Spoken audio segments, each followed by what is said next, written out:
Sesaat lagi Anda akan menyaksikan Jendela Ramadan Indonesia yang dipersembahkan oleh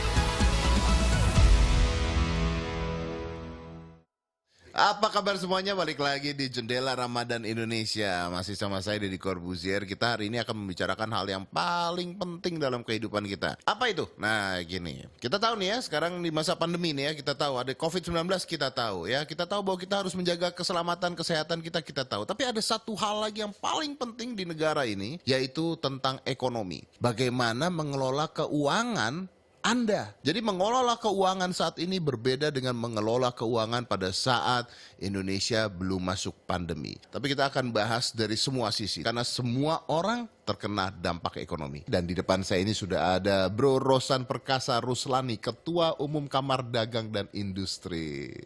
Gimana bro? Baik, alhamdulillah. Puasa lancar bro? Alhamdulillah, puasa lancar. Ditemani COVID-19? Dan di rumah terus, makin barokah. Makin barokah. Nah, kita ngomong tentang makin barokah ini, rakyat Indonesia ini sekarang banyak yang stres. Nah, jadi gimana menurut lu, nasib kita gimana? Nasib pekerja-pekerja ini gimana sekarang?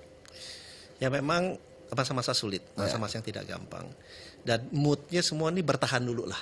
Ya kan? Perusahaan ini bertahan dulu, nggak mikirin boro-boro mau cari untung atau ekspansi, nggak ada lah itu, bertahan dulu. Dan memang dalam bertahan ini mereka semua menjaga likuiditas, jaga cash flow semua.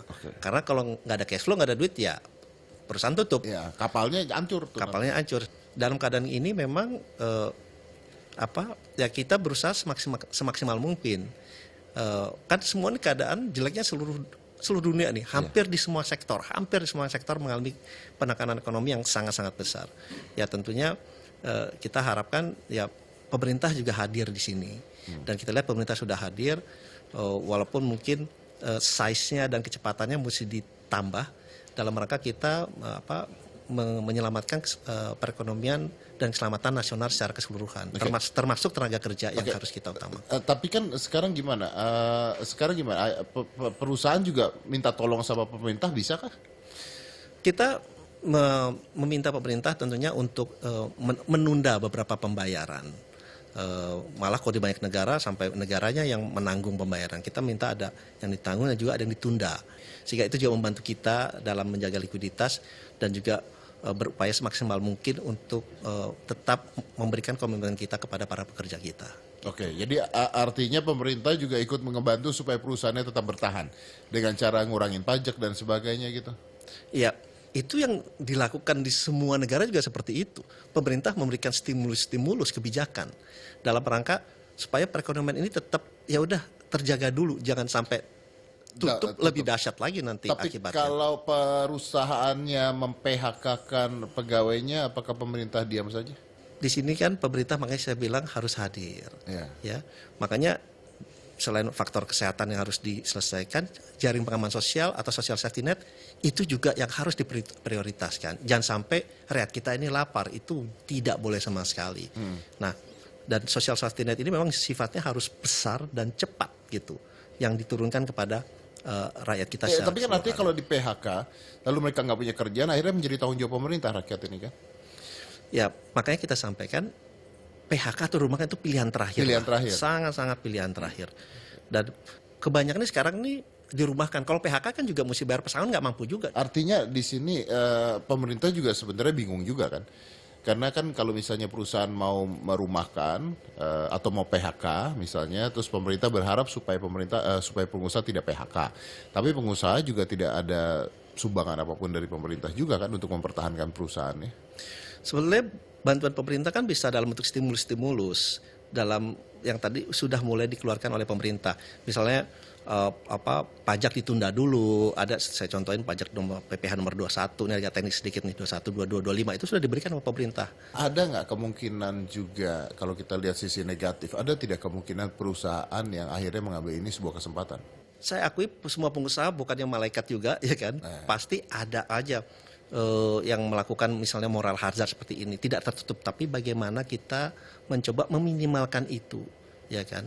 Dan apalagi di masa-masa sulit ini, saya bilang kalau misalnya Anda melakukan itu dihukum seberat-beratnya aja, di blacklist aja seumur hidup gitu. Karena tidak bolehlah mengambil kesempatan pada saat kesusahan seperti ini. Ya karena sekarang pengusaha ini kan lagi bingung ya, mereka harus ngapain gitu. Ada yang nge-swift lah ya, ada swift, tapi kan nggak semuanya bisa swift. Apalagi kalau kita bicara brand-brand besar atau perusahaan-perusahaan besar, ini kan mereka tidak tahu mau kemana lagi sekarang kan. Yang ada mereka luntang-lantung bingung, orang-orang dirumahkan, bentar lagi THR. Daripada bayar THR, tidak bisa bayar THR, mending dirumahkan saja dan dikatakan tidak bisa, gitu tuh, selesai kan intinya kan? Enggak juga seperti itu. THR kan suatu kewajiban, ya. Tapi kan tidak ada uang. Nah, makanya mereka ada mengusulkan untuk dibayar secara cicil. Itu ada perusahaan yang mengusulkan, industri, asosiasi dicicil, atau juga ada yang malah mengusulkan ini cicil sampai Desember kan, karena libur juga udah digeser sampai Desember juga nih, gitu. Jadi bilangnya bukannya tidak dibayar, enggak. THR itu wajib, hukumnya, undang-undangnya ada. Jadi kita tetap akan bayar, tapi mungkin bagi yang sanggup ya kita arahkan untuk bayar full tentunya, untuk menjaga daya beli masyarakat juga kan. Tetapi kalau yang tidak sanggup karena memang tidak ada dananya, ya mereka minta itu dicicil itu. Oke. Dan apakah para pekerja bisa menerima hal tersebut?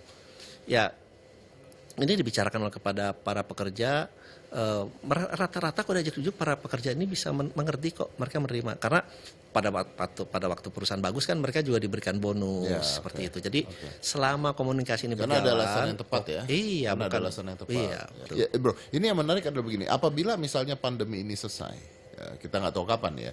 Tapi kan yang pasti yang terjadi adalah daya beli masyarakat akhirnya berkurang. Ya kan? Betul. Dan artinya kalau daya beli masyarakat berkurang, walaupun pandeminya sudah selesai, tapi membalikan daya beli ini dan membalikan perusahaan supaya sehat kembali, ini nggak cukup setahun loh. Betul. Ini ada di beberapa industri, ya. Kita asumsi pandemi ini selesai tahun ini, ya. Ini bukan berarti serta-merta tahun depan udah langsung booming, enggak. Itu pasti ada tahapannya. Kayak orang baru sakit kan nggak mungkin langsung bisa lari kenceng gitu, pasti mesti berjalan dulu, kemudian lari kecil, kemudian lari kencang. Nah ini yang terjadi, yang kita lihat bahwa walaupun COVID-nya selesai tahun ini, dampaknya masih bisa berkelanjutan ke tahun-tahun ke depannya. Oke. Mungkin begini pertanyaannya, buat pengusaha-pengusaha yang ada di sana, mau bicara pengusaha besar atau UMKM, pengusaha kecil dan sebagainya, apa sikap dan sifat yang harus mereka miliki supaya mereka bisa survive saat ini? Kalau kita bilangnya sikap optimis itu harus tetap ada, ya kan? Sebagai pengusaha ya, terlepas mau usaha UMKM kecil, menengah, besar, kita harus selalu optimis bahwa there's always the end of the light, end of the tunnel, the light of the end of the tunnel. Jadi pasti ini akan beres gitu. Tapi kan mereka juga tidak bisa diam dan hanya optimis. Betul. Kan? Pertama optimis dulu nih. Soalnya kalau udah gak optimis udah gue nggak ngapain ya, udah selesai lah udah gitu, ya kan. Ya. Jadi kita optimis dan membuat kita nih drive kita tuh lebih semangat, lebih tinggi, karena ini adalah masa-masa yang nggak gampang yang harus kita laluin gitu. But kalau bicara optimis, are you optimis bahwa bisnis di Indonesia akan membaik lagi? Saya optimis akan membaik lagi gitu. Karena bisnis itu semua cycle kok. Ada saatnya turun, ada saatnya naik. Yeah, it's always like that. There's always a cycle. Jadi kita mungkin sekarang lagi cycle turun dan tidak mungkin akan turun terus. Suatu saat pasti akan naik lagi. Nah, bagaimana persoalannya membuat ini naik lebih cepat. Nah, inilah diperlukan stimulus, kerjasama, tindakan-tindakan pemerintah bersama-sama dengan semua kementerian yang bersama-sama untuk mendorong ini menjadi lebih cepat. Oke, baik, oke. Menarik sekali, dari tadi kita bicara tentang optimisme ya. Memang benar kata beliau bahwa kunci pertamanya optimis di sini. Karena kalau nggak optimis artinya semuanya udah putus asa, udahlah diam aja lah, udahlah terima aja lah dan sebagainya. So you need to be optimis, Anda harus optimis, dan juga setelah Anda punya optimis, nah baru nih berpikir ya. Kita mau ngapain, bagaimana beradaptasinya. Karena memang manusia itu diciptakan dari zaman dulu tuh untuk beradaptasi sebenarnya. Dan kita adalah makhluk yang paling mudah beradaptasi. Cuman kali ini kaget. Kita kaget-kaget, tapi adaptasi itu harus. Justru yang bertahan adalah yang bisa beradaptasi dengan cepat. Oke. Belajar untuk beradaptasi. Oke Pak, terima kasih Pak Rosan. Thank you nih buat info-infonya. Ya mudah-mudahan ya kita sedikit mengerti lah tentang apa yang terjadi. Oke, ini buat kalian semua. Setelah ini, karena udah Pak Rosan, saya akan mendatangkan seorang artis ibu-ibu rumah tangga, tapi cantik. Jadi masih masuk ke mama muda yang biasanya ada di TikTok gitu ya. Tapi setelah yang satu ini ya, jadi jangan mana-mana, tetap di Jendela Ramadan Indonesia.